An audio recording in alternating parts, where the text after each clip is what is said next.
있습니다. 4장 4절에서 6절. 각각 거룩함과 존귀함으로 자기의 안에 취할 줄을 알고 하나님을 모르는 이방인과 같이 생욕을 좇지 말고 이 일의 분수를 넘어서 형제를 해하지 말라.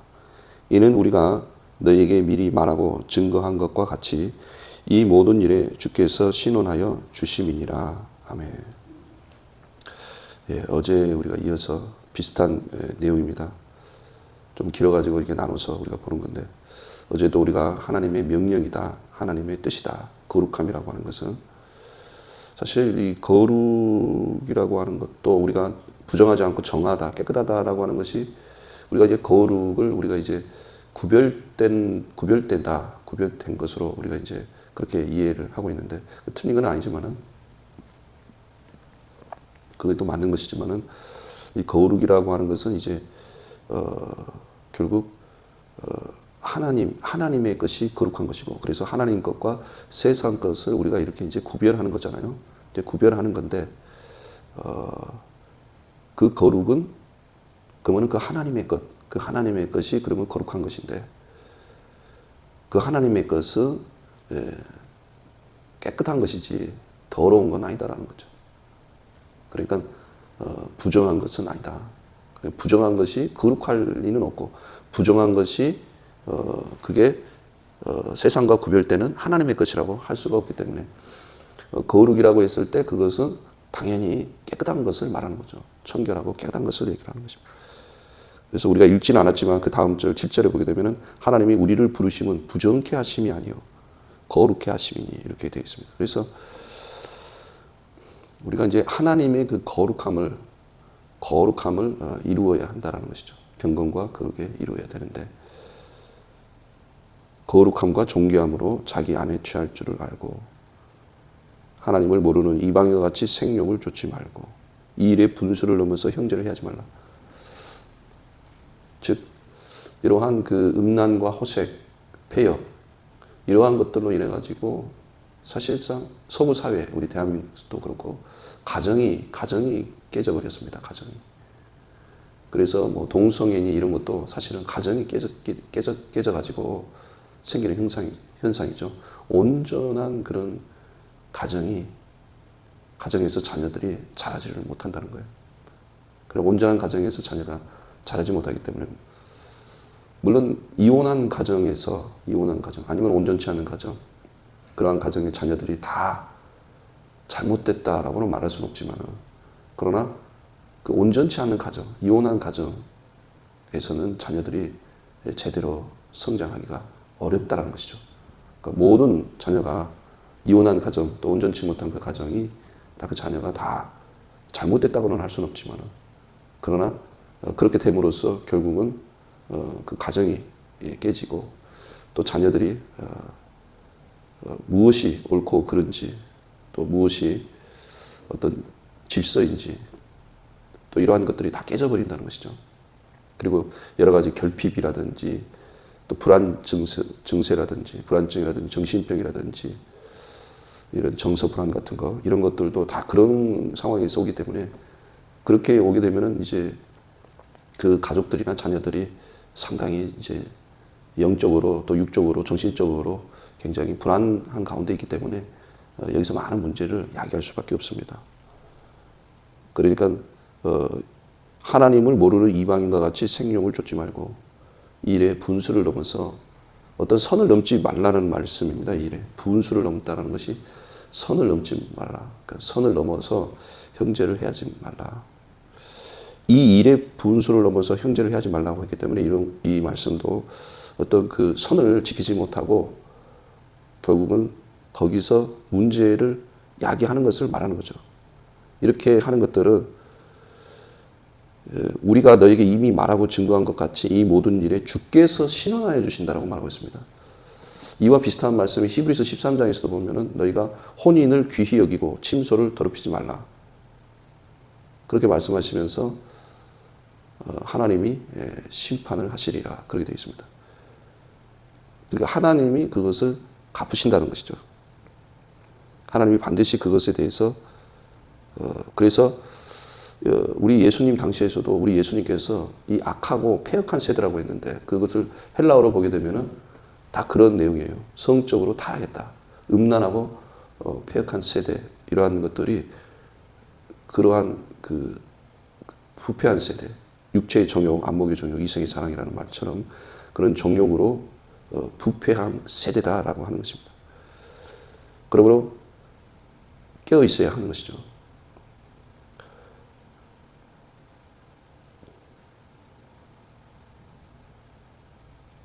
우리가 구약에 보면은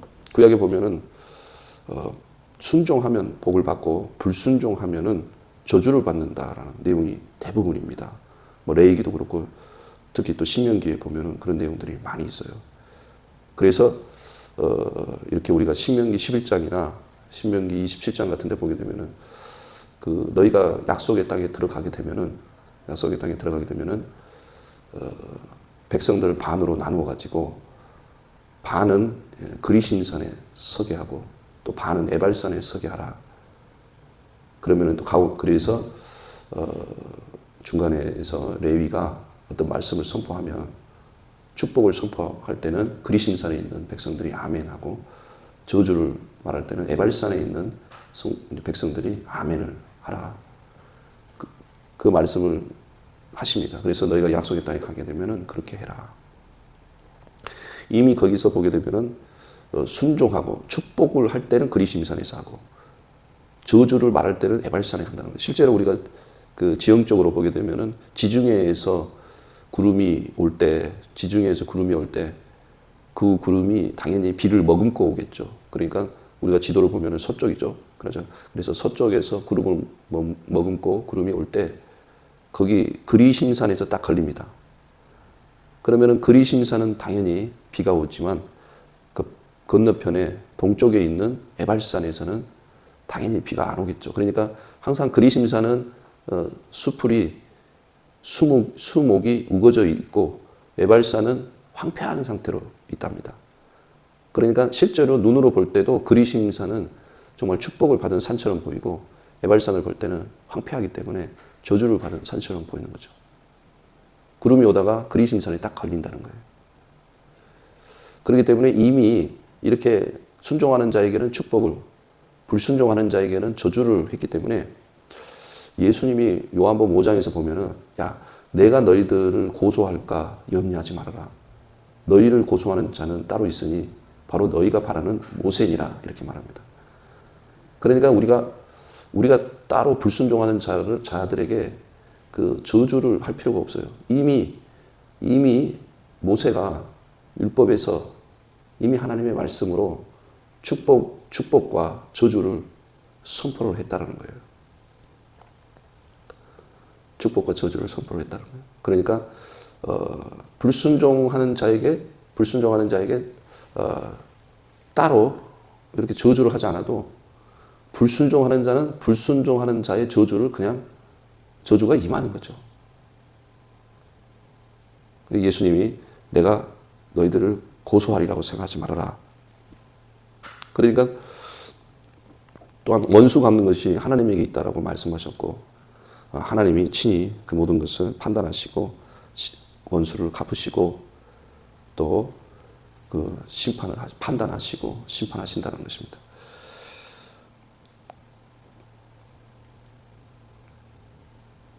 그러니까 우리는 하나님의 명령을 지킴으로 오늘날 어제도 얘기했지만 미국의 번영 신학은 이렇게 어떤 기도를 열심히 한다거나 아니면은 뭐 말로 무언가를 얘기하거나 말씀의 지식을 많이 알고 있거나 또 아니면 기도를 열심히 하거나 아니면 헌금을 많이 하거나 이러면은 그 복을 받는다라는 식으로 얘기를 하는 게 번영신학입니다. 기도를 열심히 하거나. 근데 이게 기도도 열심히 해야 되고 말씀도 많이 알아야 되고 당연히 또 헌금 생활도 제대로 해야 되겠지만은 성경에 사실 그렇게 한다고 해서 복을 받는다라고 말하지 않았어요. 순종을 해야 복을 받는다라고 되어 있는 것입니다. 이게 이제 성경을 왜곡하는 거죠. 그러니까 우리가 부정한 상태로 있는데, 경건과 거룩에 이르지 않았는데 막 기도를 열심히 해. 아니면 성경 공부를 열심히 해가지고 성경 지식을 많이 알고 있어요. 아니면은 헌금을 많이 했어요. 절대로 그렇게 해가지고 복을 받는다라는 구절이 성경에는 없다라는 거예요. 그러니까 성경에 없는 것을 전하면서 잘 된다. 잘 된다. 그게 미국의 번영신앙이고 한국의 기복신앙이겠죠. 기복신앙이라는 게 뭐겠어요? 구별됨이 없고 거룩함이 없고 존귀함이 없는데, 그리고 결실이 없고, 그런데 잘 된다라고 말하는 거죠. 그럼에도 불구하고 잘 된다. 그러니까 우리가 경건과 거룩에 이르고, 거룩이라고 하는 것은 더러운 걸 우리가 거룩하다고 할 수는 없으니까. 그러므로 우리가 그 부정한 것을 씻고 정결케 되어야 그게 거룩한 거 아니겠습니까? 정결케 되어야. 그러니까 우리가 정결함을 가지면서 우리가 하나님 말씀에 순종을 해야 하는 것이죠. 결국 모든 하나님의 그 명령이 그 우리를 정결케 하는 거하고 관련된 거잖아요. 우리를 정결케 하는 거. 우리가 뭐 율법을 지켜야 되느냐 말아야 되느냐, 무슨 절기를 지켜야 되느냐 말아야 되느냐는 사실 논쟁할 필요도 없어요. 왜냐하면은 우리 각자가 안다는 거예요. 각자가. 우리가 적절하게 우리 자신에게 적용해서 지켜야 될 하나님의 명령이 무엇인지, 예수님의 명령이 우리가 무엇을 지켜야 되는지 우리가 안다는 것이죠. 예를 들어서 우리가 무슨 안식일을 지키는 것이 순종이다. 뭔가 아니라는 생각이 들잖아요. 뭐 유월절을 지킨다거나 뭐 초막절을 지켰다고 해서 우리가 의롭지 않다라는 것이 오잖아요. 그러나 뭐 살인하지 말라, 간음하지 말라, 도주하지 말라, 부모를 공경하라, 뭐 이런 계명은 당연히 우리가 이것은 지켜야 된다는 생각이 들지 않습니까? 우리 양심이, 그리고 성령께서 이걸 가르쳐 주잖아요. 성령이 오심으로 우리가 더욱 하나님의 그 진리의 말씀, 하나님의 진리의 말씀을 더 깨닫게 되는 거예요. 이 시편이나 이 시편, 제 기억으로 87편, 뭐 57편 그 구절에 보게 되면은 시편 89편인가 제가 아직 정확히, 어쨌든 시편에만 나와 있지 않고 잠언에도 있고 그렇습니다. 제가 말하려고 하는 말씀은, 이런 말씀을 보면은 하나님의 계명이 진리라고 되어 있어요. 이것은 계명이 진리라는 것은 시편 119편에 기록이 되어 있네요. 하나님의 계명이 진리라고 되어 있어요. 하나님의 법도 진리라고 되어 있어요. 하나님의 법이. 그럼 우리가 이제 진리라고 하게 되면은 어떻게 그 계명이 진리가 되고 법이 진리가 되냐고, 성경에서 그렇게 되어 있어요.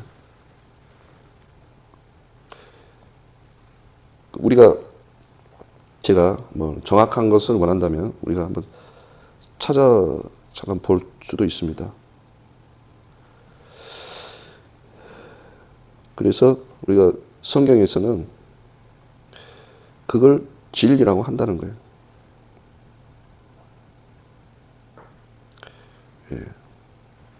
시편 119편 142절에 보게 되면은 주의 의는 영원한 의요 주의 법은 진리로 소이다, 그렇게 되어 있어요. 진리다. 그리고 시편 119편 그렇게 되어 있고, 또 시편 119편 151절, 시편 119편 151절에는 여호와여 주께서 가까이 계시오니 주의 모든 계명은 진리니이다, 이렇게 되어 있어요. 그러니까 법도 진리고, 법은 율법을 말하고 있거든요. 율법도 진리고 계명도 진리라고 되어 있어요. 내가 곧 길이요 진리요 생명이, 예수님이 길이요 진리요 생명인데, 이 진리는 계명도 진리고 율법도 진리라고 되어 있습니다. 시편 119편에 다른 성경에도 그게 있긴 있습니다. 그래서 우리가 하나님의 이 말씀을 내가 뭘 지켜야 되는지, 새 언약의 백성에는 우리 마음에 이 마음에 하나님의 법을 기록한다라는 거예요. 하나님의 그런데 율법을 에레미야 31장 33절에 보면 그것을 우리가 신약에서도 인용을 했지 않습니까? 새 언약의 백성은 하나님의 율법을 우리 마음에 새긴다라고 하는 것입니다. 그런데 성령께서 오셔서 그것을 그 진리를 모든 진리 가운데로 인도하신다고. 진리의 성령이잖아요. 그러니까 모든 진리 가운데로 인도한다는 것은 예수 그리스도를 말씀하는 것이지만 이제 예수 그리스도 예수 육체가 아니라 예수 그리스도의 생명 십자가를 붙들고 예수 생명 부활 생명으로서 이제 그 계명과 율법을 마음에 새겨진 그 율법과 그 계명을 이제 지키게 되었다는 거예요. 그러니까 행위로 의를 얻지는 못하지만은 이제 은혜로 말미암아 이제 우리가 경건과 거룩에 이르는 하나님의 그러니까 경건과 거룩에 이른다는 것이 하나님의 계명 명령에 하나님의 율법을 이제 지키게 되었다는 거예요. 그래 율법의 요구가 육체를 쫓지 않고 육신을 쫓아가는 우리에게 이루어지게 하려 하심이라 라는 말씀이 이루어지는 것이죠. 그래서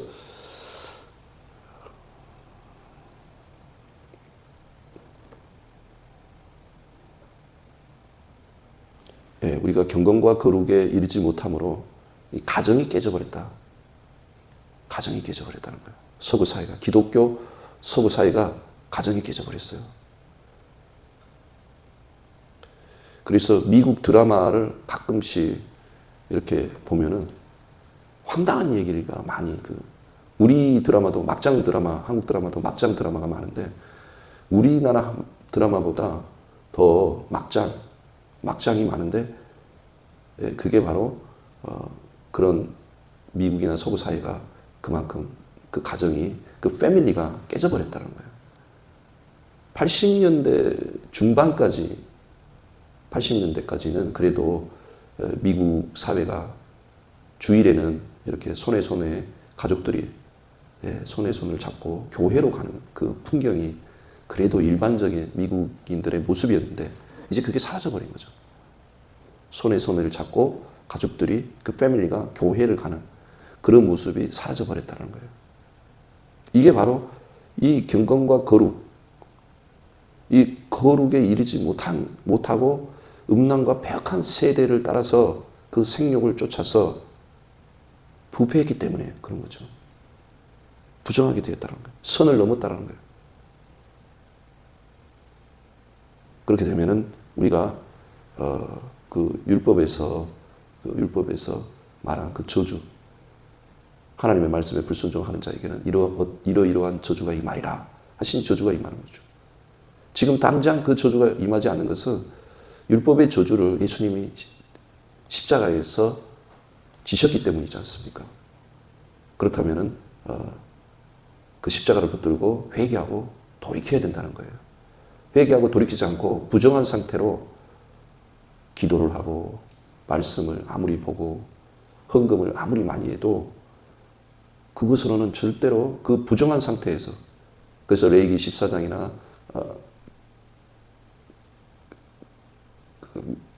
민수기 19장이나 그런 데서 언급하고 있듯이 우리가 부정한 가운데에서는 결코 하나님 전에 나아갈 수도 없고 심지어는 부정한 상태로 있게 되면은 백성들과 백성에서 끊어지는 그런 형벌을 받는다는 거예요. 그래서 문둥병에 걸려서 정결케 되는 것도 그 정결례를 거쳐야 되고 또 시체를 만졌거나 또 어떤 일로 부정하게 되었거나 할 때에 그 정결케 하는 그 정결례의 절차가 있습니다. 그리고 민수기 5장 같은 데 보게 되면은 남편이 부인을 만약에 의심을 하게 되었을 때 그런 정결례의 물을 암송아지 죄를 태운 그 죄와 물을 섞은 그 정결례의 물을 마시게 하지 않습니까? 마시게 해서 마신 만일에 아무 일이 없다면 아무 일이 없겠지만 만일에 그 의혹이 진실이라면은 배가 부풀고 허벅지가 떨어져 나가리라. 넓적다리가 떨어져 나가리라. 그렇게 되어 있지 않습니까? 그러므로 우리가 정결케 되어야 된다는 거예요. 정결한 자. 우리가 어떤 육체를 쫓아서 행하고 근데 안식일에 대해서 우리가 그 유대인들은 이제 관습적으로 안식일을 지키다 보니까 안식일을 예수 믿는 유대인들도 안식일은 반드시 지켜야 된다는 생각을 하는 것 같아요. 그러니까 우리가 꼭 주일을 지켜야 된다는 생각처럼. 그런데 항상 하나님은 교회 질서를 중요시 여깁니다. 뭐 안식일에 예배를 드리든 주일날 교회 예배를 드리든 교회가 그 결정한 그 권위에 대해서도 그 정함에 대해서도 그걸 귀하게 여겨요. 그러니까 예수 믿는 유대인들은 토요일날 굳이 뭐 그들은 관습적으로 어차피 토요일 안식일에 예배를 드렸는데 그것을 뭐 주일날로 바꿀 필요는 없죠. 그리고 개신교인들, 기독교인들은 이미 주일을 안식일보다 더 중요시 여기면서 드렸기 때문에. 그러나 초기 초대교회에서는 안식일도 드리고 주일도 드리고 했어요. 그래서 바울이 유명한 바울이 설교를 길게 해가지고 그렇게 유두고가 그 창 틀에 걸터 앉았다가 떨어져서 죽었다가 살아난 일이 있지 않습니까? 그때도 보면은 안식 후 이튿날까지 즉 주일이거든요. 안식 후 이튿날은 주일이거든요. 그러니까 우리가 성경에 보게 되면 안식 후 이튿날에 모여서 예배드리고 찬송하고 그랬던 흔적이 있습니다. 모든 날이 다 귀한 것이고 또 교회가 정한 것도 귀한 것이고 그 권위에 반해서 주일날 안 드려도 된다. 뭐 아니면 안식일에 안 드려도 된다라고 말하면 그것도 잘못된 것이죠. 그 권위를 도전하는 거니까. 그러나 우리가 알아야 될 것은 안식은 이제 모든 날이 안식이에요. 예수 안에서. 모든 날이 안식이기 때문에 어떤 날의 예배가 중요한 게 아니죠. 일주일 내내 드리는 예배가 중요한 것이고 일주일 내내 안식해야 되는 거예요.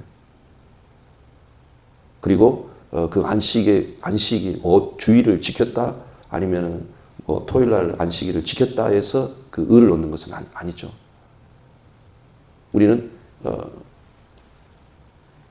안식의 의미는 육체를 쫓아서 행하지 않는 것, 그걸 말하는 거예요. 육체를 쫓아서 행하지 않는 것. 내가 육체를 쫓아서 행하지 않으면 어때요? 교회 질서와 권위에 순종을 하니까 예수 믿는 유대인들은 어차피 관습적으로 안식일을 지켰으니까 안식일을 지키는 것이고 예수 믿는 이방인들은 주일날 우리가 주일날 지키는 것으로 되어 있으니 교회의 질서와 권위를 따르는 사람, 그러니까 육체를 쫓지 않고 영을 쫓아 행하는 사람은 교회 질서에 순응을 하고 주일을 지키는 거죠. 주일을. 그게 논쟁거리가 사실 될 수가 없어요. 왜냐하면 모든 일주일 내내 드리는 예배가 중요한 것이고 하나님은 일주일 내내 예배를 드리기를 원해요. 하나님은 우리가 주일날만 예배 드리기를 원하는 게 아니에요. 일주일 내내 드리기를 원해요. 주일처럼. 우리가 생활적으로 그렇게 할 수 없어서 그런 거지. 그러니까 안식일을 뭐 지킨다 안 지켰다가 의미가 없는 말이에요. 왜냐하면 매일 주일처럼 예배를 드리길 원하기 때문에. 다만 교회가 주일날 모이기로 했기 때문에 성도들과 약속이고 교회 약속이기 때문에 그날 모이는 것이지. 그러니까 내가 주일날 예배를 지켰다고 해서 의롭다고 할 수도 없고 꼭 주일을 지켜야 되는 것은 아니지라고 하면서 주일을 안 지키면 그것도 문제라는 거죠. 왜냐하면 하나님은 월화수목금토일 다 예배를 드리길 원하는데 굳이 성도들이 다 모이는 주일날 안 지켜도 된다라고 하면서 서로 돌아보아 사랑과 선행을 격려하며 모이기를 피하는 어떤 사람들이 습관과 같이 하지 말라라고 되어 있지 않습니까? 그날이 가까운 거 볼수록 더 그리하자라고. 서로 모이기를 힘쓰고 모이기를 피하는 자들의 습관과 같이 하지 말라는 거예요. 우리가 성령 안에 있으면 어떻게 돼요? 예수 생명 안에 있고 예수 생명, 예수의 영으로 충만하고 성령으로 충만하게 되면 성령께서 뭐라고 말씀하실까요? 성도들이 다 모이는 주일날 굳이 안 가도 된다고 하면서 안 가는 것을 성령께서 그것을 말씀하실까요? 그게 성도의 모습일까요?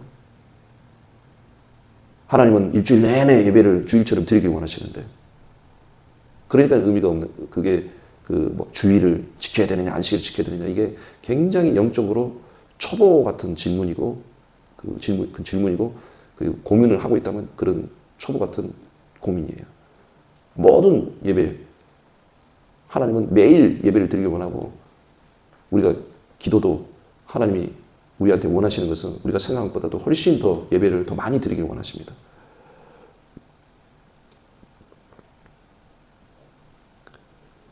그리고 그런 마음, 그렇게 하나님이 모든 날이 안식이고 모든 순간이 안식이고 매일 예배를 드리길 원하시는 하나님 앞에 내가 어느 특정한 날 예배를 드렸다고 해서 그날이 토요일이든 일요일이든 특정한 날 예배를 드렸다고 해서 그것이 하나님 앞에 의로 내세울 만한 것일까요? 아니잖아요. 그러니까 그게 무슨 요일에 지켰다고 해서 내가 의롭다고 여기는 것도 웃기는 일이고 이제 안식일이라고 하는 법을 안 지켜도 되니까 내가 주일날 안 가도 된다라고 생각하는 것도 그것도 잘못된 것이죠. 주일을 지켰다고 해서 의롭게 여기는 것도 잘못된 것이지만 이제 안식일이라고 하는 법은 안 지켜도 되니까 이제 주일을 안 가도 된다라고 한 것도 잘못된 거예요. 그러므로 이것은 정말 그 하나님의 어떤 하나님의 그 마음과 중심과 이러한 영적인 것은 영적으로 분별을 해야 되는데 내가 인간적으로 생각하고 영적인 그 영역에서 그걸 보지를 못하기 때문에 그럼 맨날 그 초보 질문을 하게 되고 사람들이 그것을 이게 꼭 이렇게 해야 되나 이렇게 생각하는 거예요. 하나님은 매일 주일처럼 예배를 드리기 원해요. 아니 오늘날 주일도 뭐 딱 1시간 예배 드리고 가버리지 않습니까? 그 정도가 아니고 예배를 온전히 지키고 더 많이 드리고 더 많은 시간을 교회에 보내기를 원하고 교회에서 예배 드리기를 원해요. 매일 그것도 매 순간. 그러니까 그것을 우리가 안다면 금방 다 해결이 돼버리는 거죠. 토요일날, 주일날 이게 의미가 없어요. 다만 유대인들은 관습적으로 토요일날 모였기 때문에 그냥 예수 믿는 유대인들은 토요일날 모이는 거고. 그런데 이제 이단들이 우리는 안식일을 지키니까 의롭다. 이것은 진짜 그러니까 잘못된 거죠. 진짜 잘못된 거죠. 그것을 지켜서 의로운 것이 아니에요. 지켜서 의로운 것이 아니에요. 절대로. 지켜서 의로운 게 아니라고요. 그냥 그것이 지켜서 의롭다고 하면은 그게 문제가 되는 거예요. 지켜서 문제가 됩니다. 지켜서 그것이 의롭다고 하면. 자기의 의를 들은. 유대인들이 할례파, 무할례파가 있는데 진짜로 유대인들은 할례를 자랑하지 않아요. 왜냐하면 8일, 난지 8일, 8살이 아니고 난지 8일 만에 할례를 했기 때문에 자기가 결정해서 할례를 받은 경험이 없고 할례를 받은 기억도 없어요. 난지 8일 만에 일어난 일을 기억할까요? 그래서 내가 할례 받았다라고 하는 것을 자랑하지 않아요. 할례 받은 걸 자랑한 사람들은 중간에 개종한 사람이죠.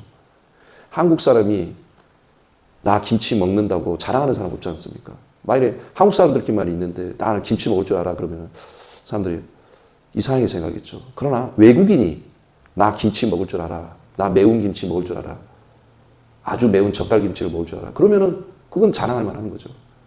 즉 모든 예배를 매일 드려야 되고 그리고 이제 드릴 수 있는 자유와 기쁨과 그러한 은혜가 넘치는데 어느 한 날 그게 토요일이든 일요일이든 어느 한 날 예배 드렸다고 해서 그것을 의로 삼는다면 이미 그것은 행위로 의를 얻고자 함이에요.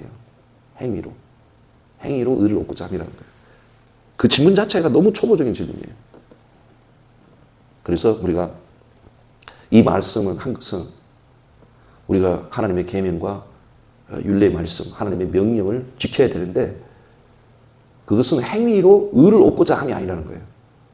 이제 은혜를 얻었으니 자유와 기쁨과 희락과 만족과 생명의 그 영광과 하나님의 영광에 이르게 되는 그 영광의 빛을 우리 마음에 비추시고 그 사랑으로 대속의 사랑으로 우리에게 그 사랑을 알게 되었으니 이제 그러한 자유와 기쁨과 그 생명과 그 영광의 풍성함으로 우리가 이제 하나님의 경건과 거룩에 이르게 되었기 때문에 은혜로 행위를 이야기하는 것이지.